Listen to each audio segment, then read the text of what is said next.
조금 전에 저희가 함께 읽었던 본문을 통해서 우리가 함께 생각할 설교의 제목은 우리가 힘써야 할 것입니다. 우리가 힘써야 할 것입니다.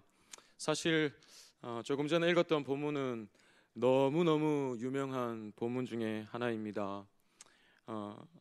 이른바 오순절 성령 세례가 임하였던 그날에 사도 베드로를 통해서 그 자리에 모였던 무리들이 복음의 선포를 받고 그 후에 시작된 신약 교회의 첫 발걸음이 내딛어진 그 장면에 대한 본문입니다. 이 본문 속에서 하나님이 오늘 우리에게 향하신 마음을 살펴보기 위해서 잠시나마 그 배경이 되는 내용을 한번 훑어보도록 하겠습니다. 사도행전은 잘 아시는 것처럼 누가가 지은 성경입니다. 그 누가가 마찬가지로 지었던 복음서 누가복음의 마지막 부분에서 부활하신 주님은 제자들의 마음을 열어 성경을 깨닫게 하셨습니다. 이때의 성경은 구약 성경이지요. 주님이 이 땅에 오셔서 복음을 전파하시고 가르치시고 또 치유하셨던 그 일들, 또 죽으시고 부활하신 것, 그리고 제자들 앞에 이렇게 나타나신 것, 이 모든 일들이 하나님이 구약에 약속하신 내용을 성취하신 것이라는 것을 제자들로 하여금 깨닫게 하셨습니다. 그리고 주님은 제자들을 이 모든 일의 증인으로 세우셨습니다. 그러면서 주님은 제자들에게 이렇게 말씀하셨습니다. 누가복음 24장 49절을 한번 함께 읽겠습니다.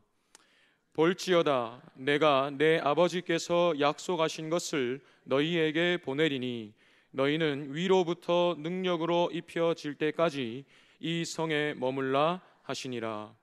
이때 주님이 말씀하신 것, 내 아버지께서 약속하신 것, 곧 제자들이 이제 앞으로 위로부터 능력으로 입혀질 때까지 기다려야 할 것, 그것은 바로 이것이었습니다. 사도행전 1장 8절을 한번 함께 읽겠습니다.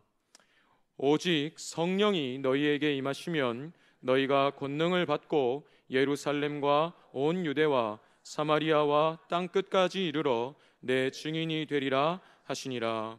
주님은 제자들에게 구약의 내용을 깨닫게 하여 주시고 그 제자들을 언약의 증인이요 또 복음의 사도로 세우시고 그들에게 성령이 능력으로 입혀지기를 기다리라 말씀하신 것입니다. 그렇게 말씀하신 후에 주님은 하늘로 올리셨습니다. 그리고 잘 아시는 것처럼 정말로 약속하신 대로 성령이 임하셨습니다. 오순절 절기를 지키고자 각지에서 모인 유대인들이 한 장소에 모여 있는데 갑자기 하늘에서 급하고 강한 바람 같은 소리가 일어나고 또 불의 혀 같은 것이 각 사람 위에 임했습니다. 그렇게 성령이 능력으로 임하시자 사도들은 성령께서 말하게 하심을 따라 각지의 언어로 말하기 시작했습니다. 자기들 눈앞에 펼쳐진 이 모습을 목격하고는 유대인들은 심히 놀라 당황했습니다. 어떤 사람은 두려워 떨기도 했고 또 어떤 사람은 지금 저들이 술에 취했다고 수군거리기도 했습니다. 그런 유대인들을 향해서 베드로가 이렇게 말합니다. 지금 시간이 겨우 제3시 오전 9시밖에 되지 않았다. 우리는 술에 취한 것이 아니다. 지금 너희 앞에 일어난 이 일은 하나님이 이미 구약에 예언하신 것이다. 그리고 계속해서 그 하나님이 약속하신 내용의 성취로서 예수께서 우리의 구주가 되셨음을 선포합니다. 본문 36절을 한번 함께 읽겠습니다.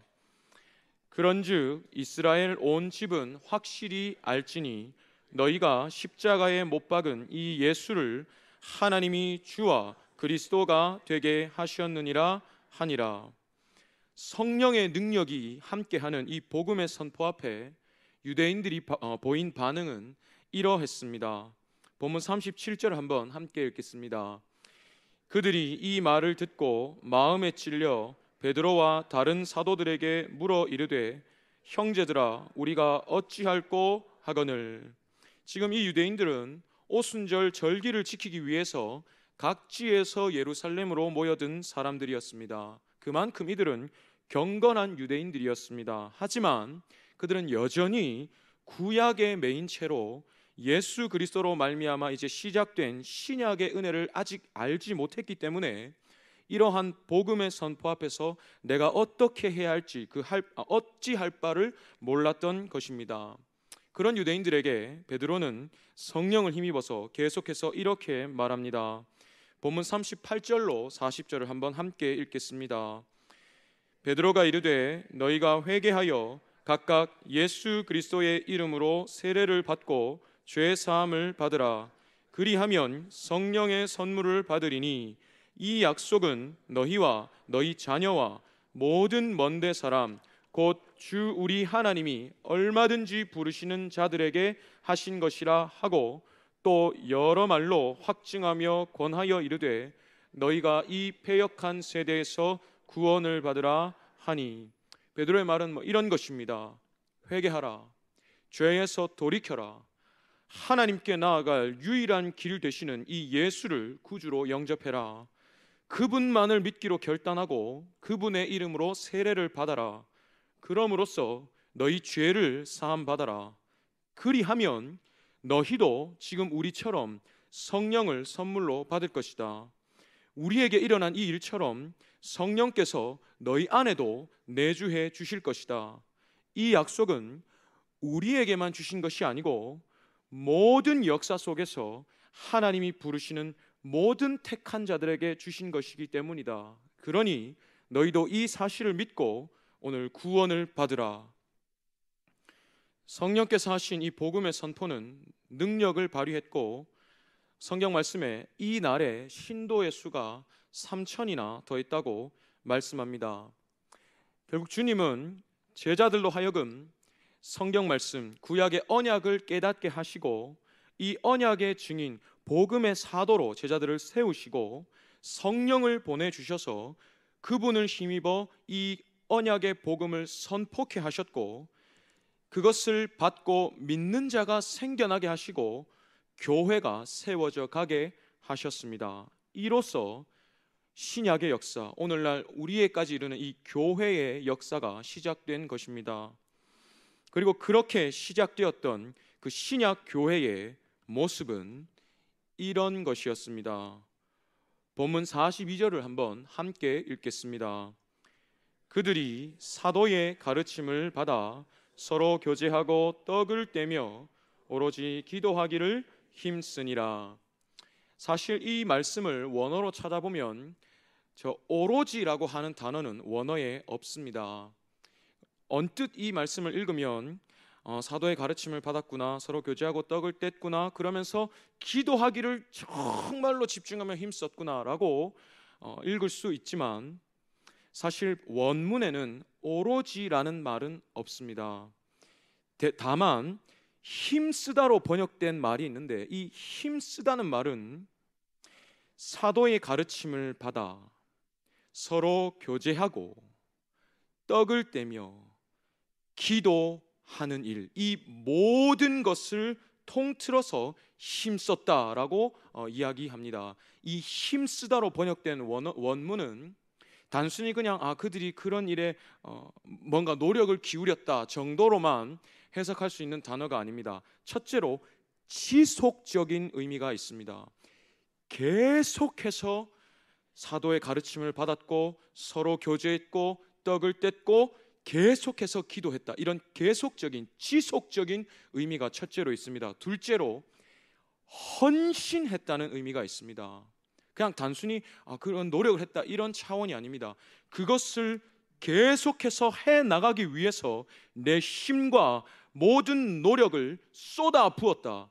이것에 내 시간과 내 힘과 물질까지도 모든 것을 내가 쏟아 부었다라는 의미가 있습니다.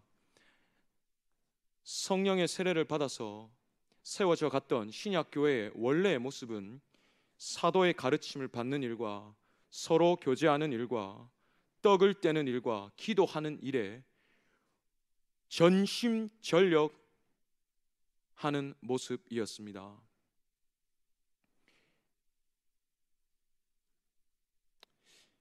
그런 모습을 구체적으로 설명하는 내용은 바로 그 다음에 나옵니다. 사도행전 2장 43절로 47절을 한번 함께 읽겠습니다. 그 다음 계속해서 이어지는 내용입니다. 사람마다 두려워하는데 사도들로 말미암아 기사와 표적이 많이 나타나니 믿는 사람이 다 함께 있어 모든 물건을 서로 통용하고 또 재산과 소유를 팔아 각 사람의 필요를 따라 나눠주며 날마다 마음을 같이하여 성전에 모이기를 힘쓰고 집에서 떡을 떼며 기쁨과 순전한 마음으로 음식을 먹고 하나님을 찬미하며 또 온 백성에게 칭송을 받으니 주께서 구원받는 사람을 날마다 더하게 하시니라.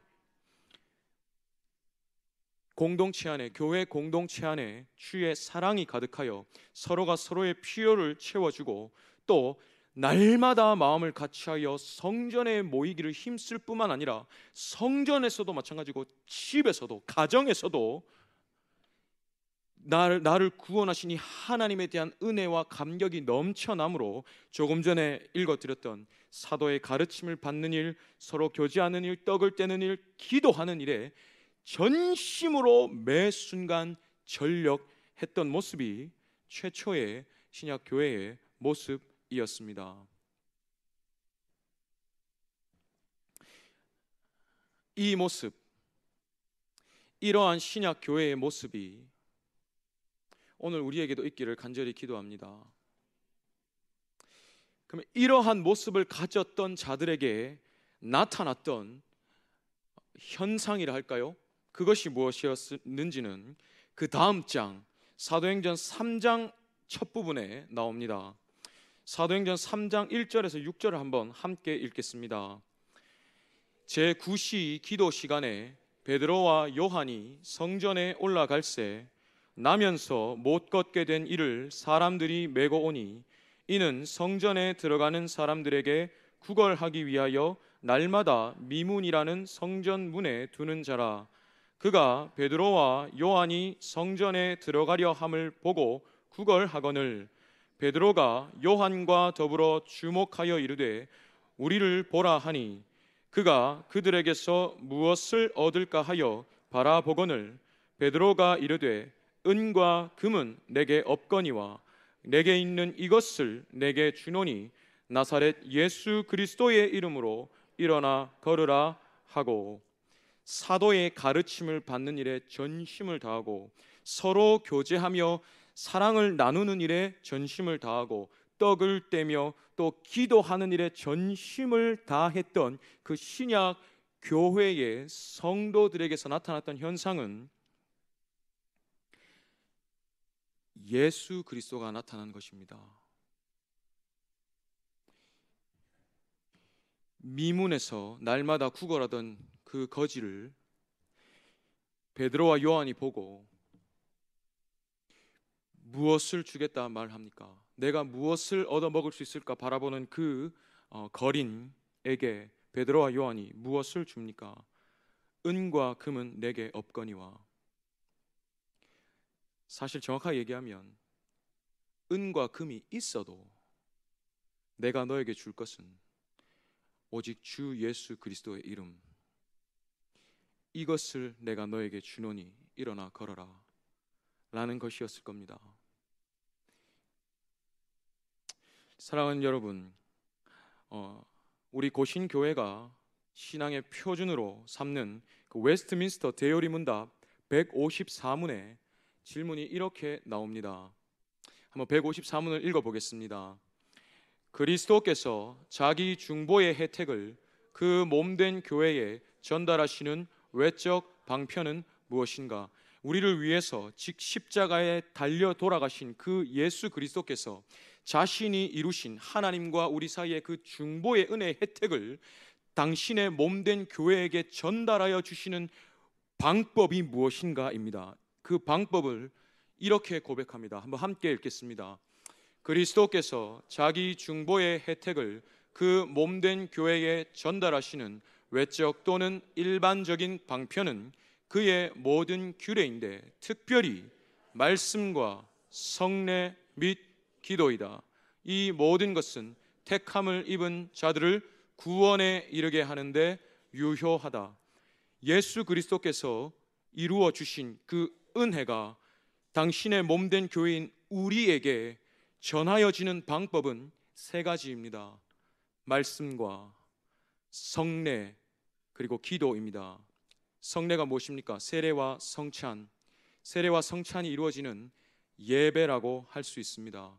말씀과 예배와 기도. 조금 전에 본문 42절에 사도의 가르침을 받았다. 이것은 말씀을 받았다는 것을 의미합니다. 서로 교제하고 떡을 떼며 성찬이겠지요. 주의 우리를 위해서 흘려주신 피와 또 우리를 위해 찢겨주신 그 살을 기념하는 그 성찬이 이루어지는 예배가 성전에서도 가정에서도 이루어집니다. 그리고 기도하기를 힘쓰는 것, 말씀과 예배와 기도에 힘 썼더니 그들에게서 나왔던 것은 오직 예수 그리스도였습니다. 사랑하는 여러분, 2018년 대한교회 표어이자 제67회 고신총회의 표어가 예수를 바라보자입니다. 우리 위에 현수막이 있습니다. 예수를 바라보자. 밑에 무엇이라 적혀 있습니까? 예배로, 말씀으로, 기도로입니다. 우리가 예수를 바라볼 수 있는, 또 예수께서 당신의 은혜를 우리에게 전하여 주시는 방편은 이 세 가지입니다. 예배와 말씀과 기도입니다. 초대 신약 교회는 이것에 전심전력했습니다. 그랬더니 그들의 눈에는 예수가 있었고 그들의 입에서는 예수가 나왔고 그들의 삶에는 예수가 드러났습니다. 그래서 그들을 보며 믿는 자의 수가 날마다 더해졌고 그들을 향한 세상의 칭송이 따랐습니다. 교회가 교회됨을 지킬 때, 주께서 교회를 세우시고 그들에게 베풀어 주신 그 은혜의 방편을 붙잡을 때 교회는 참되게 자리할 수 있습니다. 이런 모습이 우리 대한교회에 있기를 간절히 기도합니다. 근데 가만히 생각해 보면 예배, 말씀, 기도, 정말로 어떻게 생각하면 신앙의 기본 중의 기본입니다. 예배 생활, 말씀 생활, 기도 생활, 정말로 신앙의 기본 중의 기본입니다. 그렇지 않습니까?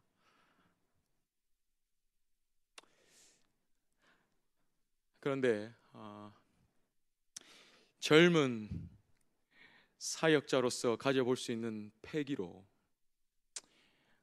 또 다른 무엇보다도 종으로서 주인의 뜻을 대언해야 하는 제 역할을 붙잡고서 한번 여쭈어 봅니다.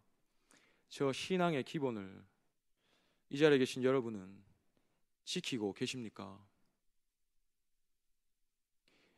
예배 생활에 힘쓰고 계십니까? 기도 생활에 힘쓰고 계십니까? 말씀을 날마다 읽고 계십니까? 중고등부 학생들을 가르쳐 보면 드러납니다. 잘 안 합니다. 분명히 모태신앙으로서 또 혹은 어려서부터 부모님과 함께 신앙생활을 하는 학생들인데 잘 하지 않습니다. 냉정하게 얘기하면 본 바가 없기 때문이라고 할 수도 있습니다.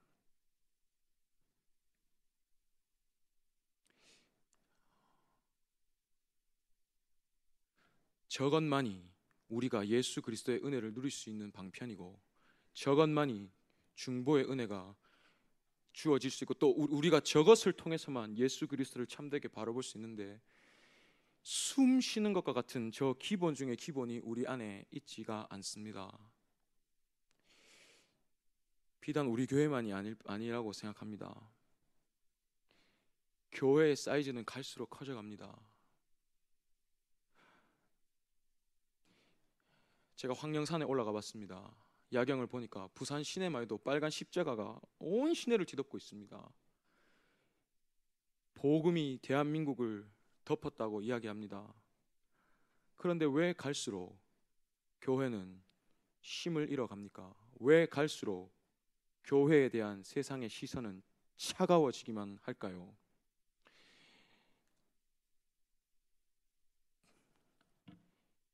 기본을 하지 않기 때문이라고 생각합니다. 그래서 결국에 교회가 바라보는 곳에 예수가 없습니다. 교회가 마음에 드는 곳에 예수 그리스도가 없습니다. 그래서 오늘날 이 모습이 우리 앞에 있지 않을까 생각해 보게 됩니다. 사랑하는 여러분, 여기에 전심전력을 하는 우리 대한교회가 되기를 간절히 기도합니다. 제가 미리 양해를 구했습니다. 우리 중고등부 출신으로 올해 졸업을 한 승영이라는 아이가 있습니다. 아시는 분도 아시겠지요. 저는 사실 승영이를 본 지 이제 1년 조금 넘었습니다. 그런데 이렇게 승영이가 어릴 때부터 우리 교회에 와서 전도를 받고 와서 자란 이야기들을 우리 선생님들을 통해서 많이 이렇게 듣게 됩니다. 어쩌면 승영이 같은 아이들이 우리 대한교회 교회 학교의 열매가 아닐까 생각해 봅니다.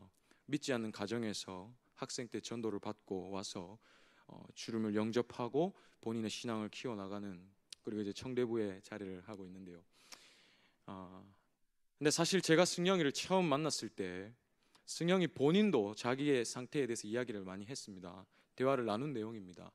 감정의 기복이 아주 이렇게 심했습니다.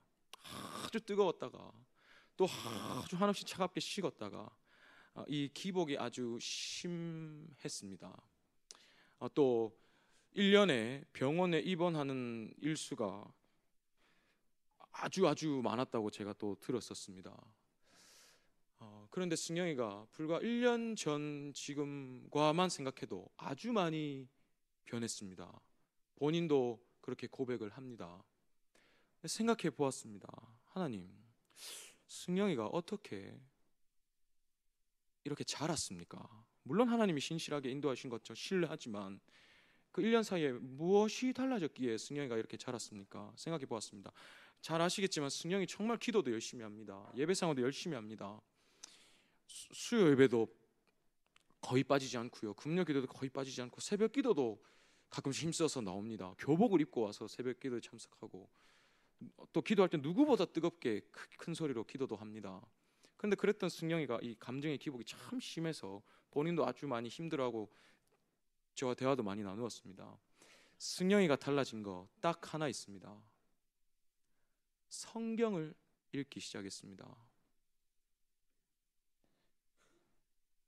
아무리 생각해봐도 달라진 거 없습니다. 그전에도 기도 열심히 했습니다. 예배 열심히 드렸어요.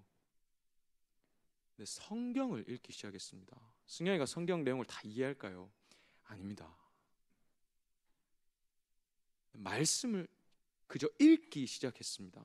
내 입술에 말씀이 있게 했고 내 눈에 말씀이 있게 했고 내가 하루를 지나면서 말씀이 내 삶 속에 말씀이 있게 해야겠다 결단을 하고 그냥 성경을 읽기 시작했습니다. 말씀의 주인이신 하나님, 그 하나님의 말씀이 능력을 발휘해서 승영이의 삶을 인도해 가시는 것을 본인도 보고 주변에 우리도 봅니다. 사랑하는 여러분, 중고등부 학생들을 가르쳐 보면, 지도하다 보면 어떤 그 순간적인 체험, 특별한 어떤 경험, 이런 것을 강조하게 될 때가 있습니다. 근데 저는 개인적으로 신앙의 기본을 강조하는 편입니다. 물론 저 자신이 수련회 때 소명을 받았기 때문에 특별한 은혜의 경험을 절대로 부인하거나 또 그것을 소홀하게 생각하지 않습니다. 정말로 그것을 위해서도 기도하며 또 은혜를 구합니다. 그러나 가장 중요한 것은 내 일상의 생활 속에서 하나님의 은혜를 받고 누릴 수 있는 방편, 예배와 말씀과 기도에 힘쓰는 것이 참된 자녀요 제자로 자라나는 길이라는 것을 저는 믿습니다. 대한교회 교회학교의 열매를 통해서 그것을 보게 됩니다. 어느 것 하나를 더 강조해서가 아니고 이 은혜의 방편이 골고루 그러나 함께 전심전력으로 쏟아질 때 정말로 하나님의 능력이 변화시키시고 또 구원의 은혜의 역사가 일어나는 것을 보게 됩니다. 이것을 힘쓰는 대한교회가 될 수 있기를 간절히 다시 한번 기도하며 권면합니다. 사랑하는 여러분, 예배 생활에 힘쓰는 우리가 되어야 하겠습니다. 말씀 생활에 힘쓰는 우리가 되어야 하겠습니다. 기도 생활에 힘쓰는 우리가 되어야 하겠습니다. 오늘 오전에 담임 목사님을 통해서 말씀을 받았습니다. 1990년 9월 16일 처음 총동원 주일 있었을 때 수천 명의 영혼이 우리 교회로 나왔다는 역사를 저도 목사님을 통해서 이렇게 오늘 처음 들었습니다. 무엇이 달랐을까요? 잘은 모릅니다. 제가 그때 있지 않았기 때문에. 분명히 그때 우리 교회는 예배와 말씀과 기도에 힘쓰는 교회였을 거라고 생각을 합니다. 그럴 때 분명히 하나님이 은혜의 방편이 계속해서 유지되고 있는 이곳으로 주의 사랑하는 영혼들을 보내셨을 것이라고 생각을 합니다. 내가 믿고 내 영혼을 보낼 수 있는 곳이라고 여기시면서 하나님이 이곳에 영혼들을 보내셨을 것이라고, 맡기셨을 것이라고 생각을 합니다. 지금도 하나님은 택하신 영혼들이 구원받기를 간절히 원하십니다. 근데 그들을 감당할 곳이 잘 보이지가 않으실 것 같습니다. 부디 우리 교회는 정말로 구원의 방주 역할을 잘 감당하는 교회가 될 수 있기를 간절히 기도합니다. 다시 한번 강조합니다. 기본 중에 기본, 예배와 말씀과 기도에 전심으로 헌신하는, 계속해서 이것을 해나가기 위해서 모든 것을 쏟아붓는 교회의 원래의 모습을 회복할 수 있기를 간절히 기도합니다. 이사야 11장 10절에서 12절을 한번 함께 읽겠습니다. 그 날에 이새의 뿌리에서 한 싹이 나서 만민의 기치로 설 것이요 열방이 그에게로 돌아오리니 그가 거한 곳이 영화로우리라. 그날에 주께서 다시 그의 손을 펴사 그의 남은 백성을 아수르와 애굽과 바드로스와 구스와 엘람과 시날과 하맛과 바다 섬들에서 돌아오게 하실 것이라. 여호와께서 열방을 향하여 기치를 세우시고 이스라엘의 쫓긴 자들을 모으시며 땅 사방에서 유다에 흩어진 자들을 모으시리니 그날에 이새의 뿌리에서 한 싹이 나게 하십니다. 예수 그리스도를 나게 하시고 그를 만민의 기치, 열방에 흩어져 있는 택하신 백성들이 바라보고 돌아올 그 시그널, 깃발, 기치로 예수 그리스도를 세우신다고 말합니다. 그 예수 그리스도를 보고 택함 받은 백성들이 열방 가운데서 모여들 것이라고 이야기합니다. 주의 몸된 교회가 할 일은 기치를 바라보는 것입니다. 기치를 바라보는 우리를 통해서 내 주변에 있는 자들이 함께 그 기치를 보게 되는 것, 이것이 주의 몸된 교회가 해야 할 일이라고 믿습니다. 예배와, 다시 한번 강조합니다, 예배와 말씀과 기도의 힘씀으로 예수 그리스도를 바라보는 이 교회의 모습을 통해서 주변에 흩어져 있는 택함 받은 백성들이 함께 만민의 기치를 바라보고 주께로 돌아오게 될 줄을 믿습니다. 이 일을 감당하는 대한교회가 되기를 다시 한번 또 다시 한번 강조합니다. 권면합니다.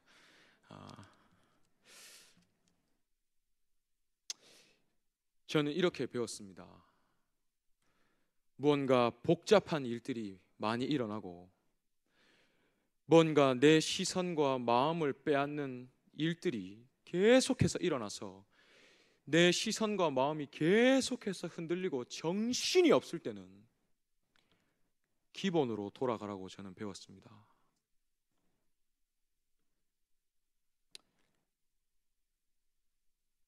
지금 또 앞으로도 주께서 다시 오실 때까지 주의 몸된 교회 우리가 할 일은 날마다 기본으로 돌아가는 일입니다. 그러면 어려움도 이겨낼 수 있습니다. 내 눈끝에 예수가 있고 내 입에서 예수가 흘러나오면 예수 그리스도께서 은혜로 우리를 책임지십니다. 우리가 할 일은 이것입니다.